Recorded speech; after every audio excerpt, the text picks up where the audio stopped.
Hi, I wanted to take a few minutes and go over internal citation in addition to the videos you watched as part of your assignments. If you remember back to the email your instructor assignment near the beginning of the class, in my reply to you, I explained that understanding internal citation is a priority for me for the class.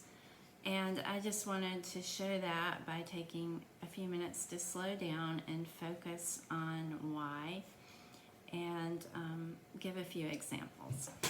So, if we just get started, why do we use internal citation? There are two reasons as far as I'm concerned. The first is probably the more familiar, to give credit to the creator of a thought, a quote, an idea, a finding, anything like that. The second is equally important, and that's to enable your reader, the person who's reading your paper, to easily find the source you use to get more context or information. So if you've written a really fascinating paper and your reader's going along and comes across a claim, and they say, wow, that's amazing, I really want to find out more about that. And also it seems so amazing it's a little hard to believe, so I want to find that source and see if it's a reputable source in my estimation. So as you can see, internal citation works together with the works cited or bibliography. Those two things together equal the documentation for your paper. So you're reading along and you have a claim, and after it, in parentheses, you have the name of the author, the last name, and the page number. So if you're interested in that, you can just flip to the works cited at the end of the paper and find out where to find that information. And just a brief note, you've probably heard before that documentation is not required for things that are commonly known or popular sayings with anonymous sources, best practices, things like that. But it is still good to kind of set that up and acknowledge why these things are popular or something like that. Okay, sometimes it's helpful to look at what something is not in order to understand what it is. So documentation is actually the opposite of most social media memes that you see, where someone has a quote from someone or makes some outlandish statement without any reputable source behind it. Most popular quotations attributed to people like Benjamin Franklin or Mark Twain or another famous figure, usually these are misattributed. They're just made up and put out there, and they get circulated so much that people end up believing them. Urban legends, these stories that usually start off with a friend of my friend in another county over, or something like that. Those things are the opposite of documentation. There's no way to trace down the source. They're just floating out there. So you want to steer as clear away from that as possible. And just a little aside, you need to use reputable sources, and this is covered in the lesson as well. The library sources that you'll be encouraged to use have been curated. They are reputable and you can trust them. That's not to say that at some point when you're working on your PhD or whatever, that you can evaluate sources outside of a curated list. But for now, you need to stick with what's been recognized as reputable. And finally, Wikipedia should never be used in a college paper. Usually Wikipedia does have valuable information, so it might be something that you want to use as a starting point, and they usually do list their sources. But because anyone can add anything at any time to Wikipedia, you can never rely on it to be reliable. All right, so let's look at an example of what not to do. This is a bad attempt at citation. So say a student is writing a paper and they want to use a quote as the lead-in to their introductory paragraph, which is great. I do that, fairly often. And their paper is on how much effort relates to success versus talent. And they find this quote somewhere floating around: "The average human only uses 10% of his brain," said Albert Einstein.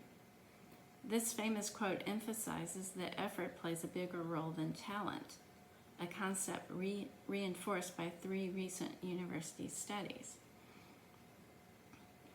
So your reader's reading this and says, "Really? You only use 10% of your brain? I want to look that up." So they go to your works cited. They can easily find Einstein there alphabetically, and they see that this quote was listed on famousquotes.com. They go to that site, and they quickly realize that this is not a reputable site at all, that there are a lot of red flags. There's no true documentation. It doesn't say the date he said that or in what piece of work he said that. So now they're going to read the rest of your paper and think that it's probably not reputable, and they might not believe anything that you say. And so in this case, if we think back to the creator, Albert Einstein is not the creator of this quote. It was misattributed. But they did use internal citation. It's not in parentheses here because it's in the text itself. It said Albert Einstein, so you don't have to use the parentheses. So the reader can still find it because they had internal citation. Okay.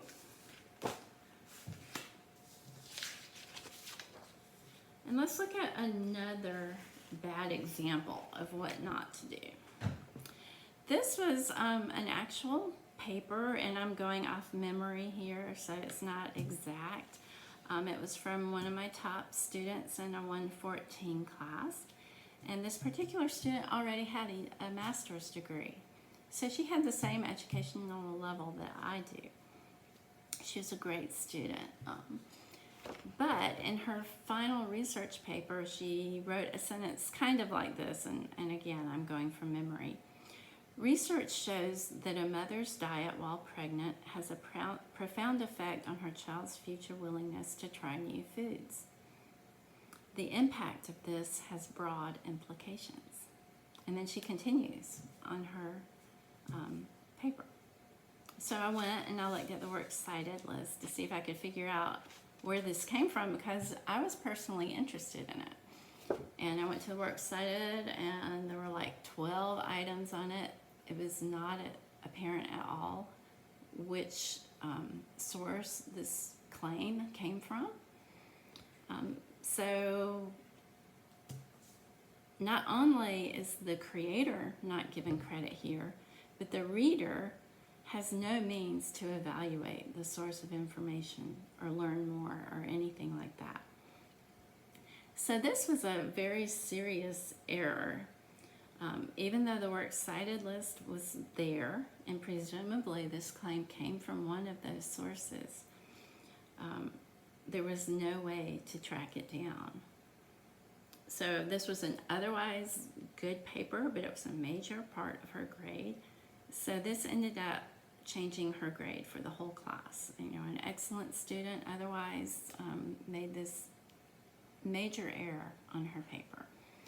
So that's another example of what not to do.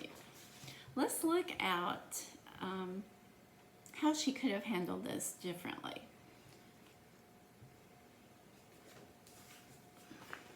Okay, and this is hypothetical. I I've made up the sources and all that just to provide a quick example for you. So keep that in mind. You won't go out and find these studies anywhere.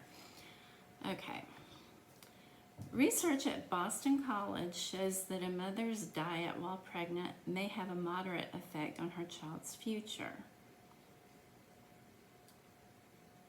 This is from Smith, page 192. The impact of this finding has intriguing implications. So now I can go to the works cited list and find Smith under the S's and the rest of the information about where to retrieve this study. And I can go and evaluate whether I think this is a valid source or not. I can also read more, because this is just a little nugget pulled out of this study. I can read more about the whole study itself. So in this case, the creator was given credit, and the reader can easily find the source to evaluate. And again, this was a hypothetical example, and actually the other was as well about Albert Einstein, so keep that in mind. This is just to show you. Okay, and let's take a look again at the paper using the quote about 10% of your brain. Let's say that I'm writing a paper and I see that quote on social media and I think, wow, that really encapsulates what I want to say. I realize that this is not attributed to one person because I've seen it with different names on it across the internet, but it's still such a great idea and seems so powerful that I want to use it to grab the reader's attention. So how could we do that? Okay, we're going to use it as a popular saying. So your paper could start off with something like this. A popular saying is, the average human only uses 10% of his brain. Recent research at 3 different institutions shows the idea contains some truth. Now I went ahead and just showed how this essay could be organized. It's very easy because the thesis is that recent research shows that effort is more or just as important as talent, basically. So we mentioned 3 institutions. So paragraph 1 would summarize the study at Institute A. Paragraph 2 would do the same for Institute B. Paragraph 3 would summarize Institute C. And then the conclusion could show how the 3 research efforts relate to each other, to show that there is some truth to this popular saying. In each paragraph, you would probably include internal citation, and that could be, again, using a hypothetical made-up scenario. Psychiatrists at Atlantic Hospital found that engagement was a better indicator of academic success than IQ. Jones, 63.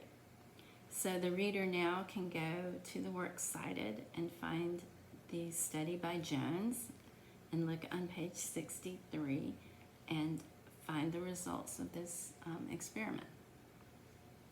So I think that gives a little more information about internal citation. If you want to ask any follow-up questions, I hope you do so.